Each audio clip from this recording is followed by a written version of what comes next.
2009-10, I'd already been discussing with Bob Garnett from Settle Anglers, you know, the work that was going on at Manchester, and the two clubs, you know, intrinsically joined by on the river. And I think also that Bob and some of the other committee members at the same time, they'd already started asking questions on their own stocking policies because of what were being said. Catch statistics from previous years, and again talking to anglers, suggested that they also were pulling back potentially 90% of the fish that they were catching. So brainwave, because quite quickly it's worked there, try and move it into there. A little more difficult getting it into Settle Anglers, which Bob had backed me up on this one. There are a lot of people that really couldn't move away from the stocking, not stocking side of things.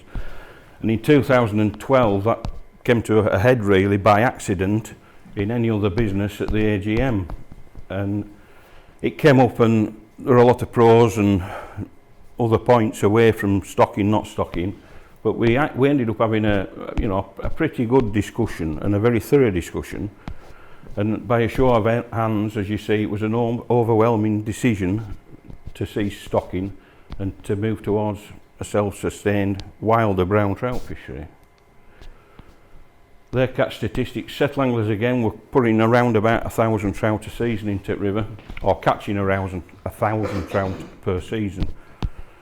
The rod catches in 2012 there, if you look, they didn't stock. They caught around about 500 trout and 50 grayling. Grayling, you'll see, come up quite a point here. 2013, the trout numbers going up have gone up to 600.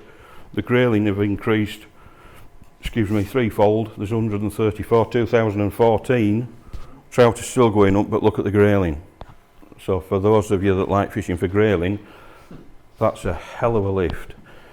It's also showing that there's an increase in smaller trout and juvenile grayling as well, so we're getting a lot more little tiny grayling. So I think these results in themselves prove that stocking, or not stocking should I say, does work. You know, we work in partnership, and we have to work in partnership, has been said quite a lot tonight. And I think that, you know, the names that are up there, if we all keep working together, we can only make it better. We do face other challenges, which at times people don't want to talk about these, but you know, we're not stocking fishing for predators to eat now, which, let's face it, they were an easy meal for a lot of predators. I think we are moving slowly forward on some things, especially with cormorants, possibly goosanders, mink as well, pollution and poaching we also cover.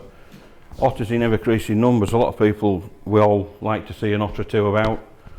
What's not realised is maybe the numbers of otters that are out there, and a little bit of food for thought is over the last 7-8 years I've become aware of over 70 road traffic kill otters on the Ribble system alone.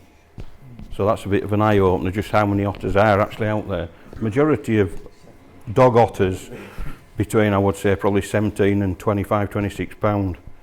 Well, if you think a big dog fox is 25 pound, they're a big animal and they need a lot of food. That's one that Ian managed to sort of take out of the equation, shall we say. All this, it couldn't have worked, and I think the applause goes to the angling clubs, excuse me, and the committees, because without them taking these steps, this wouldn't have happened as quickly as it has. And just a thought, how wild do we want to go? Cheers!